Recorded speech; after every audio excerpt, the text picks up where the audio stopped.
ધોરણ 11 કોમર્સ વિષય અર્થશાસ્ત્ર પ્રકરણ 1 અર્થશાસ્ત્ર વિષય પ્રવેશ।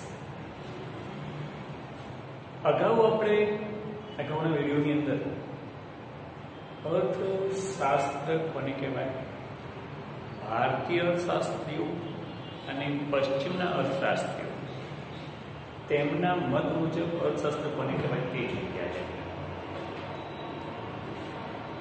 હવે જોઈએ આપણે આર્થિક પ્રવૃત્તિ અને બિન આર્થિક પ્રવૃત્તિ।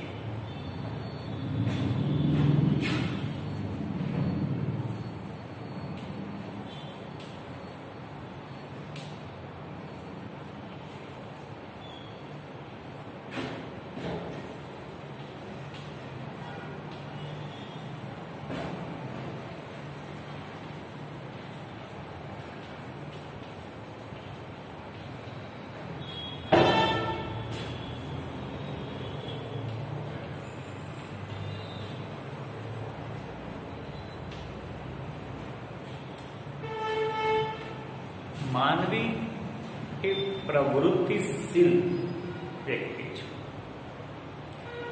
એના રોજબરોજના જીવનની અંદર એ હંમેશા કાંઈ ને કાંઈ પ્રવૃત્તિ કર્યા જ કરતો હોય છે।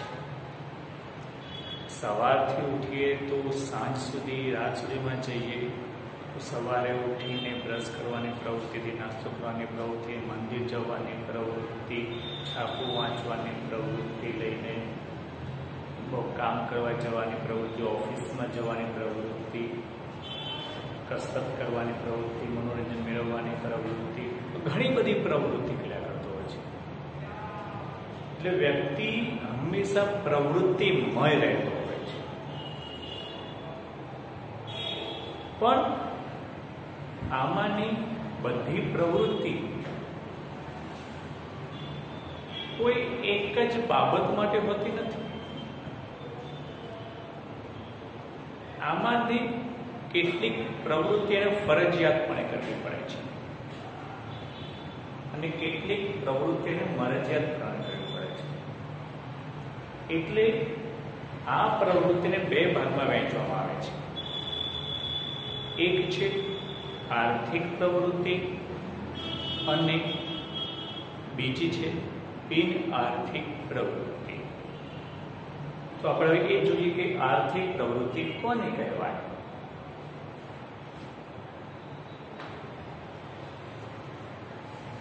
આર્થિક પ્રવૃત્તિ એટલે માનવીની જરૂરિયાત સંતોષવા માટે આવક મેળવીને ખર્ચ કરવાની પ્રવૃત્તિને આર્થિક પ્રવૃત્તિ તરીકે ઓળખવામાં આવે છે। ફરીથી યાદ રાખજો, માનવીની જરૂરિયાત સંતોષવા માટે આવક મેળવવાની અને ખર્ચ કરવાની પ્રવૃત્તિને આર્થિક પ્રવૃત્તિ તરીકે ઓળખવામાં આવે છે। અહીં આગળ માનવીની જરૂરિયાત સંતોષવા માટે વસ્તુ કે સેવા કેવી રીતે મેળવવી। શરૂઆતના સમયમાં તો વસ્તુના બદલામાં વસ્તુ મેળવતા હતા, એને સાટા પ્રથા તરીકે ઓળખીએ છીએ આપણે।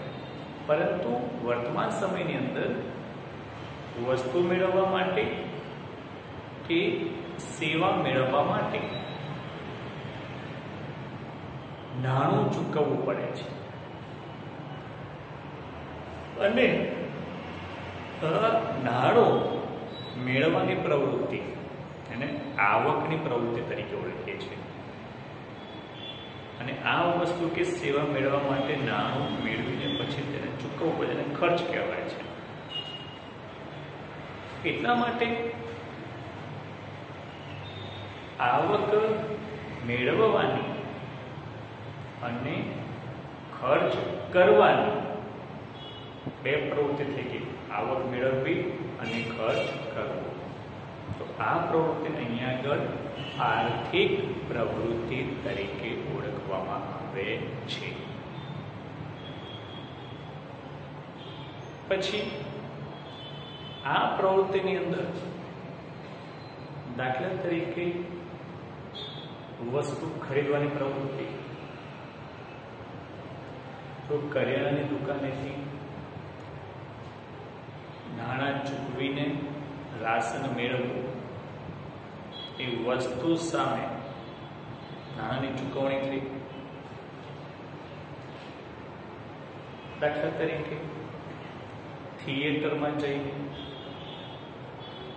પિક્ચર જોવું અને આનંદ મેળવવો, મનોરંજન મેળવવું, તો એ સેવા સામે નાણાંની ચૂકવણી થઈ. તો સેવા સામે નાણાંની ચૂકવણી ખર્ચની પ્રવૃત્તિ થઈ. તેવી જ રીતે શિક્ષણ મેળવવું, શાળાએ ભણવું અને ફી ચૂકવવી, એ સેવા સામે ખર્ચની ચૂકવણી થઈ. તેવી જ રીતે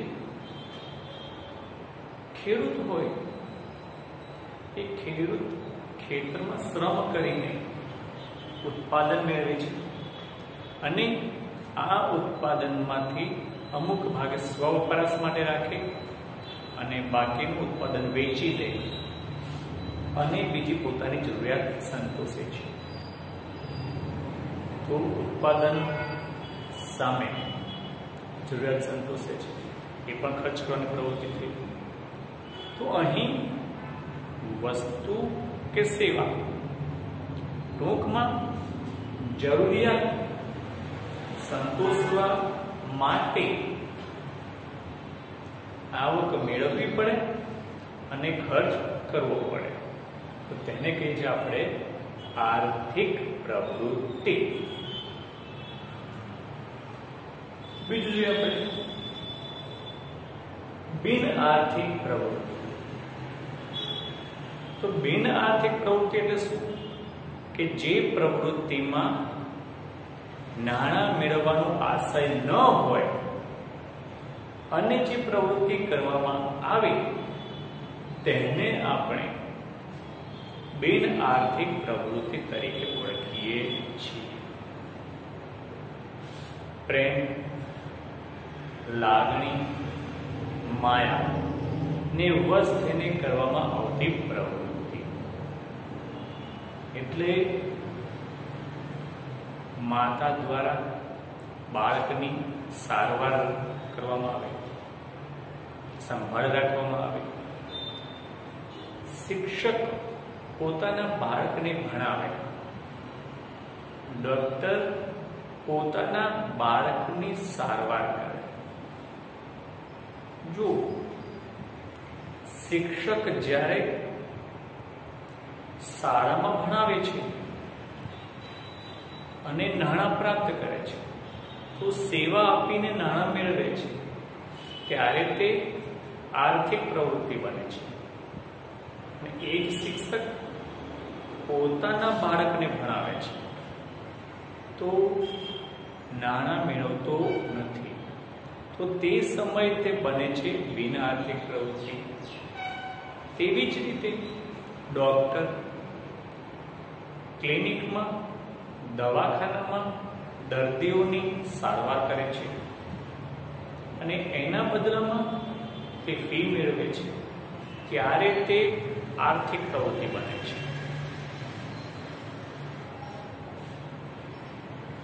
અને એ જ ડોક્ટર ઘરે પોતાના બાળકની સારવાર કરે છે, ત્યારે તે બને છે બિન આર્થિક પ્રવૃત્તિ.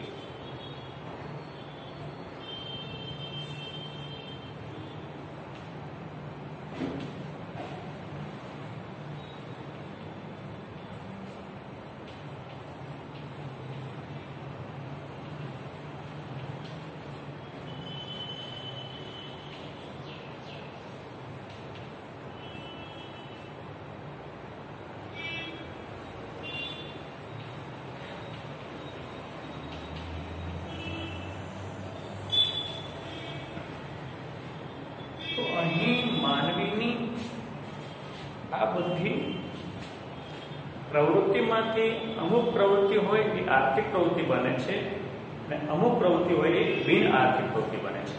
જોયું વિદ્યાર્થીઓ?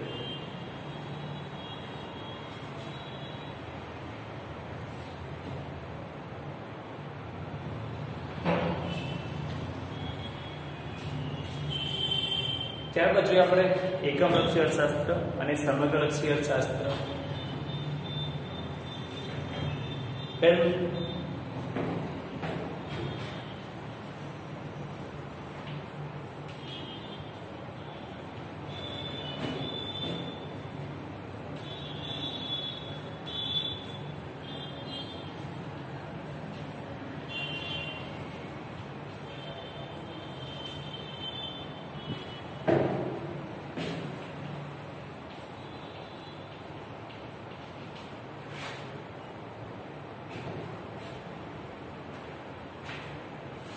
એકમલક્ષી અર્થશાસ્ત્ર અને સમગ્રલક્ષી અર્થશાસ્ત્ર.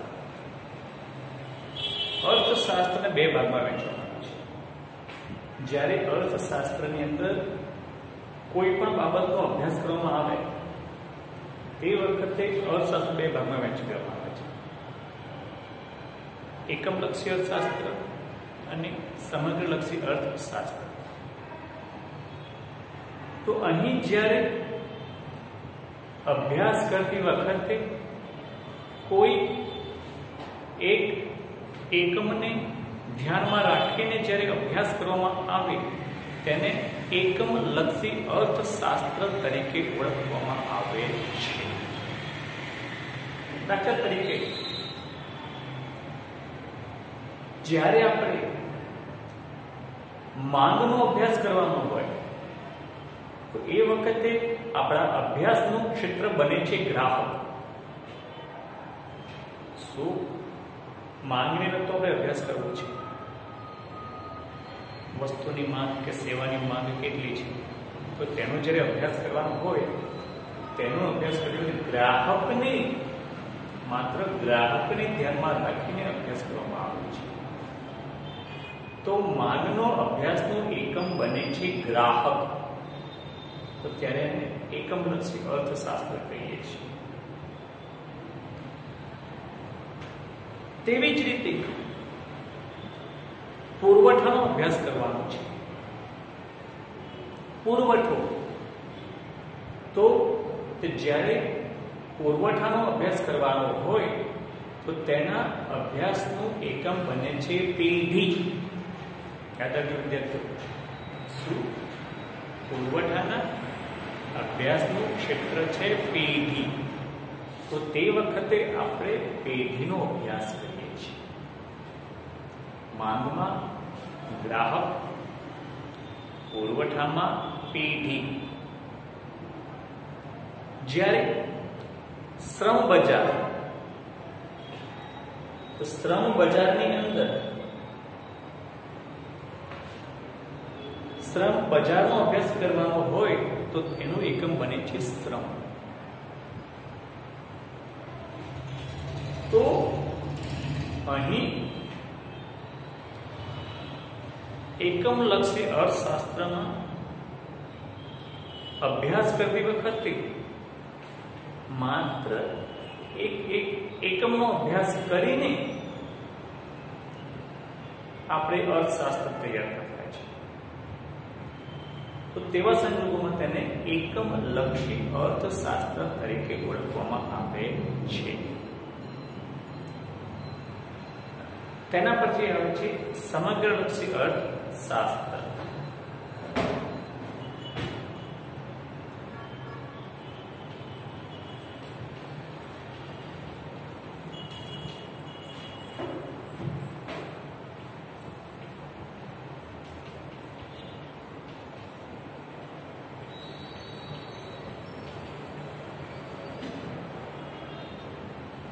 સમગ્રલક્ષી અર્થશાસ્ત્ર તો અહીં જ્યારે સમગ્રલક્ષી અર્થશાસ્ત્ર કોને કહેવાય? તો જ્યારે કોઈ પણ બાબતનો અભ્યાસ કરવાનો હોય ત્યારે સમષ્ટિનો અભ્યાસ કરવામાં આવે. સમષ્ટિ દરેક બાબતનો અભ્યાસ કરવામાં આવે તેને સમગ્રલક્ષી અર્થશાસ્ત્ર તરીકે ઓળખવામાં આવે છે. કઈ? સમષ્ટિ બાબતો. દાખલા તરીકે કુલ રોજગારી. કુલ રોજગારી એટલે કે આપણે અર્થશાસ્ત્રને વ્યાવસાયિક માળખામાં વહેંચણી કરીએ છીએ. વ્યાવસાયિક માળખું, ઉદ્યોગ, ખેતી અને સેવા. બીજું શું કે પ્રાથમિક ઉદ્યોગ, પ્રાથમિક ક્ષેત્ર, ઉદ્યોગ ક્ષેત્ર, સેવાકીય ક્ષેત્ર. એટલે કે અહીં પ્રાથમિક ઉદ્યોગ એટલે ખેતીમાંથી મળતી રોજગારી, ઉદ્યોગમાંથી મળતી રોજગારી, સેવાકીય ક્ષેત્રમાંથી મળતી રોજગારી. ત્રણેય ક્ષેત્રમાંથી કેટલી રોજગારી પ્રાપ્ત થાય છે તેનો આપણે જે અભ્યાસ કરીએ તો તેને કહેવાય છે સમગ્રલક્ષી અર્થશાસ્ત્ર. તેવી જ રીતે રાષ્ટ્રીય આવક, કુલ રાષ્ટ્રીય આવક. તો રાષ્ટ્રીય આવકની ગણતરી કરતી વખતે ઉત્પાદનના સાધનો દ્વારા ઉત્પાદન થયેલા દરેક ઉત્પાદનને બજાર કિંમત વડે ગુણતા જે આંક આવે તેને કહે છે આપણે કુલ રાષ્ટ્રીય આવક. તો અહીં કુલ રાષ્ટ્રીય આવક ગણતી વખતે ઉત્પાદનના ચારે ચાર સાધનોનો સરવાળો કરવામાં આવે છે. તેથી તે બને છે સમગ્રલક્ષી અર્થશાસ્ત્ર. વસ્તી, વસ્તી ગણતરી કરીએ છીએ ત્યારે પણ આપણે આખા ભારતની વસ્તી ગણતરી કરીએ છીએ. એમાં કોઈ વર્ણ જ્યારે વસ્તી ગણતરી કરવામાં આવતી નથી. ભારતમાં જેટલી વ્યક્તિઓ હોય એ દરેક વ્યક્તિઓની વસ્તી ગણતરી કરતી વખતે ધ્યાનમાં લેવામાં આવે છે. તો એ બને છે સમગ્રલક્ષી અર્થશાસ્ત્ર. તેવી રીતે બેકારી, ગરીબી એટલે કે બેકારી, ગરીબી, વસ્તી, રાષ્ટ્રીય આવક, રોજગારી આ બધી બાબતોની જ્યારે ગણતરી કરવામાં આવે છે તે વખતે કોઈ એક બાબતને નહીં પણ સમગ્ર બાબતને ધ્યાનમાં લઈને ગણતરી કરવામાં આવે છે. તેથી તેને સમગ્રલક્ષી અર્થશાસ્ત્ર તરીકે ઓળખવામાં આવે છે. યાદ રાખેલું કઈ કઈ બાબતો આવે છે સમગ્ર શાસ્ત્રની અંદર?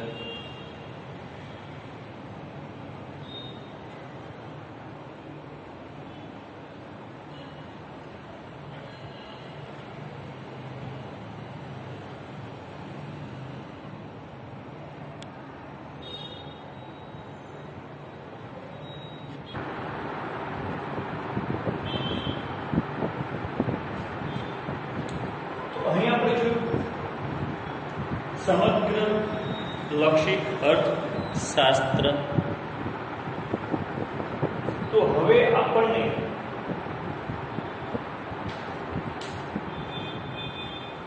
આ અભ્યાસ પરથી એકમલક્ષી અભ્યાસ અને સમગ્રલક્ષી અભ્યાસ પરથી આપણને માહિતી મળે છે. તો એ માહિતીને આર્થિક માહિતી કહીએ છીએ આપણે. તો આ આર્થિક માહિતીની રજૂઆત કેવી રીતે કરી શકાય છે? તો એ ત્રણ રીતે કરી શકાય છે. તો એ જોઈએ આપણે.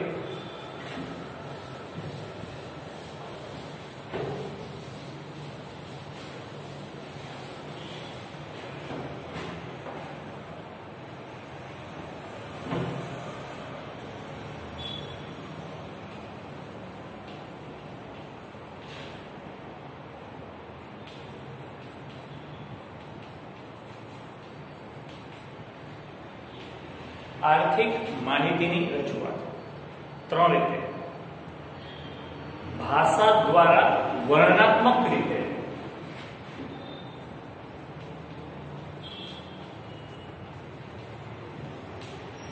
ભાષા દ્વારા વર્ણનાત્મક રીતે. દાખલા તરીકે આપણે એમ કહીએ કે માનવો નિયમ છે વસ્તુની કિંમત વધતા માંગનું સંકોચન થાય છે અને વસ્તુની કિંમત ઘટતા માંગનું વિસ્તરણ થાય છે. ટૂંકમાં કીધું વસ્તુની કિંમત ઘટતા માંગનું વિસ્તરણ થાય છે. જો આ વસ્તુ છે, વસ્તુની કિંમત ઘટતા માંગનું વિસ્તરણ થાય છે. આ પહેલી વસ્તુ છે. વર્ણનાત્મક રીતે ખ્યાલ આવ્યો? એટલે કે વસ્તુની કિંમત ઘટે તો માંગ વધે છે. તો આને આપણે આંકડા દ્વારા રજૂ કરી શકાય. આંકડા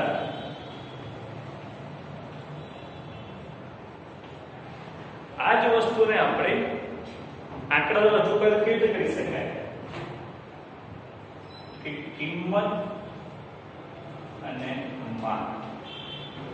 જો વસ્તુની કિંમત ઘટે તો માંગ વધે છે. તો વસ્તુની કિંમત 20 રૂપિયા છે તો તે વખતે 20 એકમની માંગ છે. વસ્તુની કિંમત ઘટીને 15 થાય છે તો તે વખતે માંગ વધીને 40 થાય છે. હજી કિંમત ઘટીને 10 થાય છે તો અહીંયા 60 થાય છે અને ઘટીને 5 થાય છે અને આગળ 80 થાય છે. જો વસ્તુની કિંમત ઘટતા માંગનું વિસ્તરણ થાય છે તો આપણે જોઈ શકીએ કિંમત ઘટે છે તો માંગ વધે છે. જો વિદ્યાર્થીઓ શું કીધું આપણે? માંગનો નિયમ છે પ્રમાણે કે વસ્તુની કિંમત ઘટતા માંગનું વિસ્તરણ થાય છે. જે વર્ણનાત્મક રીતે થયું અને આંકડા દ્વારા જોયું આપણે કે કિંમત ઘટતી જાય છે તો માંગ વધે છે. એટલે આંકડા દ્વારા પણ તે વસ્તુને આપણે સાબિત કરી શકીએ છીએ. હવે આકૃતિ દ્વારા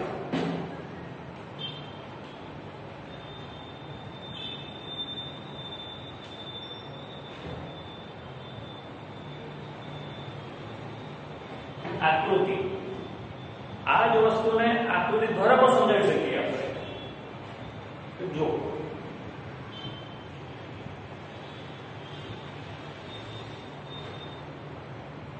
આ y ધરી અહીંયા x ધરી y ધરી પર હોય કિંમત અને x ધરી પર માંગ. કિંમત હોય 5 10 15 અને 20. 20 40 60 તો આને આકૃતિ દ્વારા જોઈએ આપણે કે વસ્તુની કિંમત ઘટતા માંગનું વિસ્તરણ થાય છે. કિંમત તો જો એ 20 રૂપિયા છે કિંમત ત્યારે માંગ કેટલી છે 20. તો કિંમત 20 છે માંગ 20. તો આનું બિંદુ ક્યાં બને છે?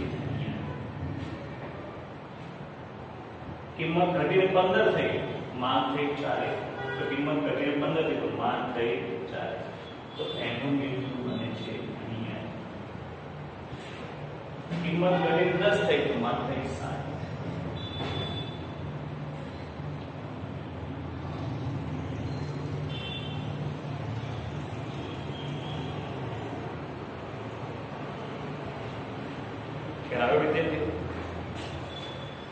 એટલે આપણને આર્થિક માહિતી જે મળે છે એને આપણે 3 રીતે રજૂ કરી શકીએ.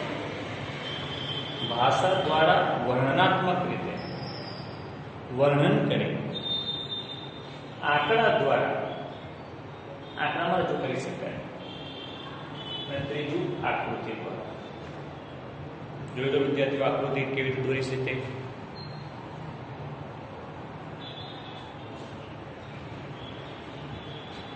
આવી રીતે સૌથી પહેલા અર્થશાસ્ત્રમાં અભ્યાસ કરીએ એકમલક્ષી સમગ્રલક્ષી અભ્યાસ દરમિયાન આપણને માહિતી પ્રાપ્ત થાય અને એ માહિતીને આપણે રજૂ કરવાના ત્રણ રીતો છે.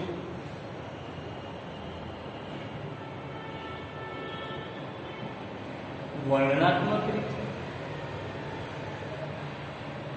આંકડા દ્વારા અને આકૃતિ. તો તમારે આ જે ગૃહ કાર્યમાં છે આર્થિક પ્રવૃત્તિ અને બિન આર્થિક પ્રવૃત્તિ કોને કહેવાય એ તૈયાર કરવા, બરોબર.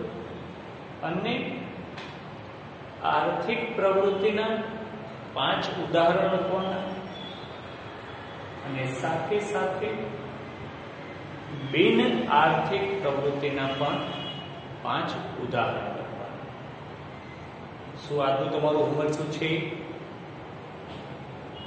આજનું તમારું હોમવર્ક છે આર્થિક પ્રવૃત્તિ અને બિન આર્થિક પ્રવૃત્તિની વ્યાખ્યાઓ તૈયાર કરવી, એટલે કે અર્થ તૈયાર કરવો, અને આર્થિક પ્રવૃત્તિ કોને કહેવાય તેના 5 ઉદાહરણ, અને બિન આર્થિક પ્રવૃત્તિ કોને કહેવાય તેના 5 ઉદાહરણ.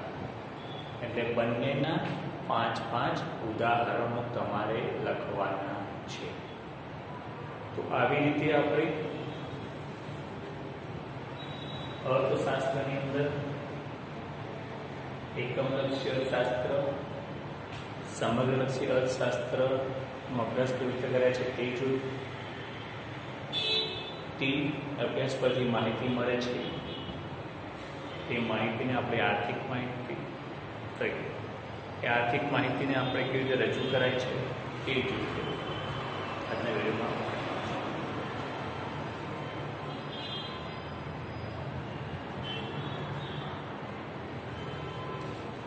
હવે આપણે અગાઉના વિડીયોની અંદર જોઈશું આપણે આંકડાકીય માહિતીનું મહત્વ, કે આંકડાકીય માહિતીનું અર્થશાસ્ત્રમાં કેટલું મહત્વ રહેલું છે તે માહિતી મેળવીએ છીએ. અભ્યાસ કરવામાં આવે છે, ઘણી બાબતનો અભ્યાસ કરવામાં આવે છે. એ અભ્યાસ પછી આપણને કેટલીક માહિતી પ્રાપ્ત થાય છે. એ માહિતીને આપણે અલગ અલગ રીતે રજૂ કરીએ છીએ. તો એ માહિતીનું આ માહિતીનું અભ્યાસમાં મહત્વ કેટલું છે તે આપણે અગાઉના વિડીયોમાં જોઈશું.